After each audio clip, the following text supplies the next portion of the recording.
Estamos discutindo aqui, e tudo que foi posto no plano de trabalho, tudo que foi colocado pela imprensa até o momento, se diz respeito tão somente às consequências. Mas nós vamos descobrir, em dado momento, quais são as causas dessas consequências. E as causas dessas consequências talvez esteja na necessidade de nós trabalharmos financiamento público de campanha, de nós cuidarmos de um novo regime de contratações, ou seja, a Lei 866 de 93, ela já está ultrapassada e há muito tempo.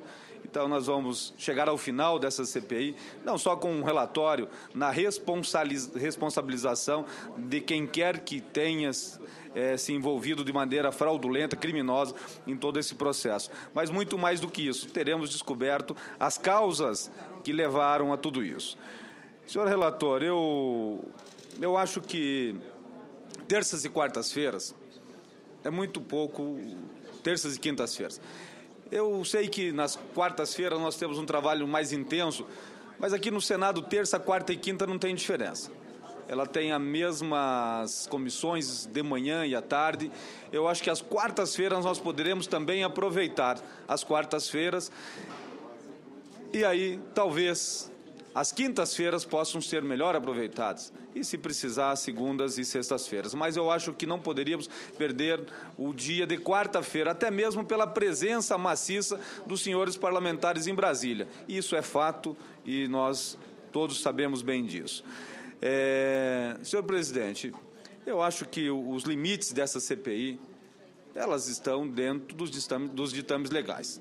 E as opiniões pessoais de cada um dos parlamentares, e até mesmo aqui colocando um pouco dos seus conhecimentos jurídicos, foram colocados nesse momento, e é importante para debater os limites, mas os limites dessa comissão, ela está estatuída primeiramente na Constituição Federal, que traz o guarda-chuva, e depois as legislações todas atinentes a este processo. Dentro da aprovação dos requerimentos, eu acho temeroso nós fixarmos uma data tão longe para a sessão deliberativa. Eu acho que nós poderíamos, dentro das audiências públicas, também ter audiências deliberativas dessa comissão, porque pode surgir a necessidade da aprovação de um requerimento urgente para já na sessão seguinte e pode até mesmo vir a ser de interesse dessa comissão ouvirmos do cidadão antes daquele que já foi deliberado por essa comissão. Então, a possibilidade em reuniões de audiências públicas para que nós possamos também ter aí reuniões deliberativas, então eu gostaria de sugerir ao relator a colocação aonde couber dentro do seu plano de trabalho, que poderá haver sessões deliberativas nos dias de audiências públicas, lógico aí, seguindo o regimento interno das convocações extraordinárias, se necessário. E, por fim, senhor presidente e senhor relator, no item 5, no dia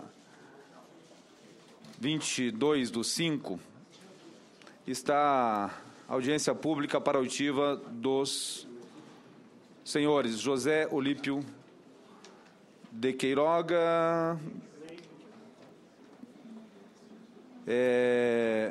eu vejo também que aqui se diz respeito a um dos contadores.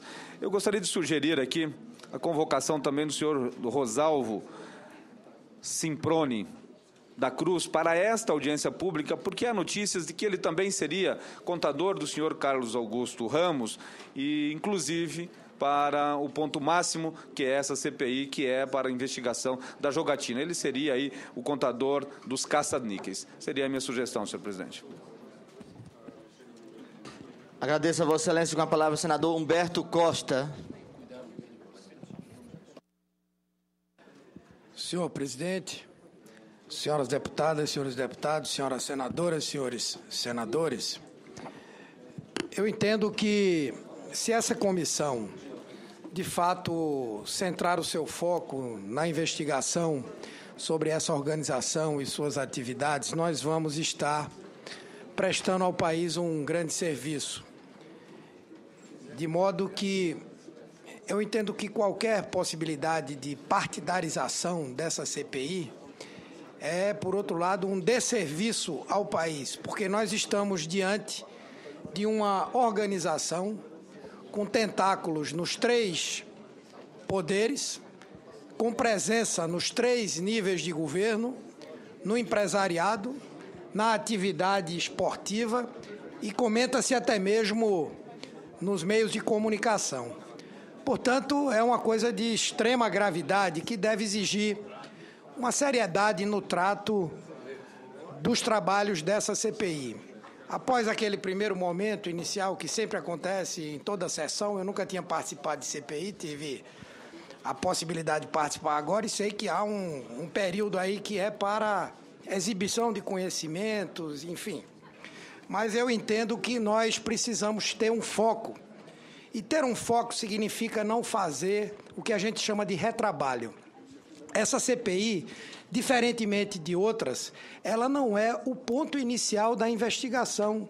Já existe uma investigação aprofundada em 2 operações. Então, se nós partirmos agora para fazer uma série de coisas que nós não sabemos sequer se já foram feitas, nós vamos estar perdendo tempo. Por isso, eu acho que o ordenamento de audiências que foi feito por sugestão do relator é correto. Ora, o senhor Carlos Cachoeira, ele já tem conhecimento, antes de nós, do conteúdo dos argumentos dos procuradores, dos policiais federais. Então, a vinda dele aqui depois dos procuradores não vai nos dar nenhuma desvantagem. Ao contrário, se os procuradores vierem primeiro, juntamente com os delegados, e nós nos ativermos ao que recebemos do Supremo Tribunal Federal, nós poderemos inquiri-lo melhor, identificar pontos que não estão devidamente esclarecidos nesses relatórios ou questões atinentes ao legislativo que nós gostaríamos de aprofundar.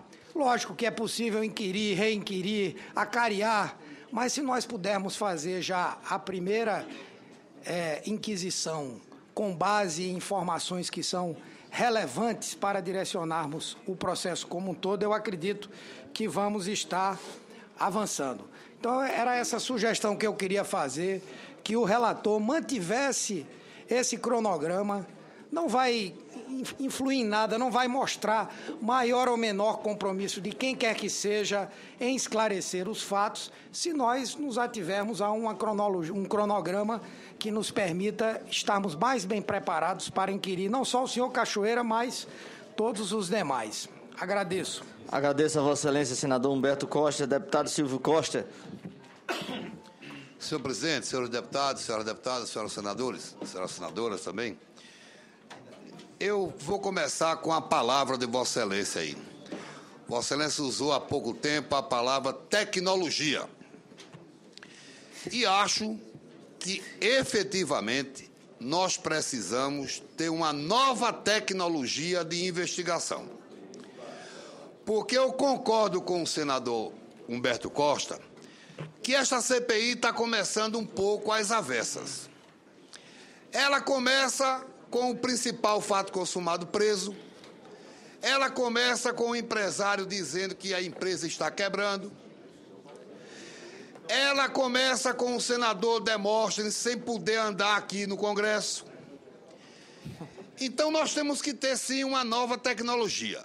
Essa história de começar com o senhor Carlos Cachoeira, por exemplo, eu acho um equívoco e vou explicar por que eu acho um equívoco. Esse senhor Carlos Cachoeira, por exemplo, esse homem parece que o tipo sanguíneo dele era O negativo, porque ele era doador universal. Parece que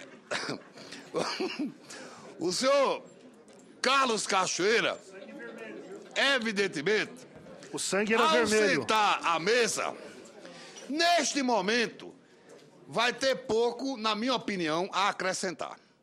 Eu acho que tem um cidadão do Brasil, esse sim, tem muito a acrescentar a CPI, ninguém propôs ainda. Está proposto aí, mas lá em maio. Eu acho, mas no dia 31, a minha proposta é ao contrário. Eu proponho, por favor, anote aí, que o primeiro a ser ouvido seja o senador Demóstenes Torres. Por quê? Simples. Porque, por exemplo, não me consta que o sigilo telefônico do senador Demóstenes estivesse quebrado. Parece que quebraram o sigilo lá, ou grampearam o Cachoeira. Não, parece que grampearam o Cachoeira. A palavra não é sigilo. Parece que grampearam o senhor Cachoeira, grampearam outras pessoas, e o senhor Demóstenes foi pego nesta comunicação. Ora, e aquele povo que o senador Demóstenes ligou? Então eu acho que a primeira coisa, que se quer investigar, é chamar o senador Demóstenes. Essa é a primeira coisa, porque aí a gente quebra o sigilo telefone do senador, e vamos ver, porque me parece que o senador fazia o lobby não oficial do sistema Cachoeira. Parece que ele fazia isso. E outra coisa, eu quero fazer uma ponderação aqui. Veja, eu sou da base do governo, mas eu comuniquei ao meu partido, quando o meu partido me indicou para a CPI. Eu não vou para essa CPI para fazer nenhum tipo, de arrumadinho, e não me venham com coisas engomadas para o meu lado. E eu aqui não sou paladino da ética, aliás, eu tenho horror a paladino da ética. Mas tem alguns companheiros cometendo um equívoco. Estão dizendo aí que o governo está querendo abafar a CPI. Isso é uma inverdade. Mas, pelo posicionamento de alguns companheiros aqui, isso está me preocupando. Por exemplo, eu acho que essa história de convocar o procurador-geral, se é que o senador, que falou que eu não quero citar o nome para não dar o direito da palavra, se é que querem abafar o mensalão, é um tiro no pé. É o contrário. É o contrário. Se convoca o cara agora, tem um tal de corporativismo, pode ser o efeito inverso. E outra coisa, o que é que o procurador neste momento vai dizer? Simples, tudo o que eu tinha para dizer já disse. Ora, convocar, senhor relator, o cara da Polícia Federal agora é chover no molhado. O cara vai dizer tudo o que eu tinha para dizer, está aí. Então a minha proposta é convocar, primeiro, o senador Demóstenes Torres. Esse deve explicações, sobretudo, a esta casa. Porque, lamentavelmente, lá no Nordeste, que eu não concordo. Tem uma frase, inclusive, que eu não concordo. Eu não concordo. Mas o senador Demóstenes prestou um grande serviço, 10 serviços à democracia e a esse conjunto de parlamentares. Porque lá no Nordeste tem um ditado assim, que eu não concordo. Todo político é igual, a diferença é que uns foram pegos. Aí o senador Demóstenes assevera isso. Agradeço a você. Este tem que dar explicações, sim, a CPI tem que ser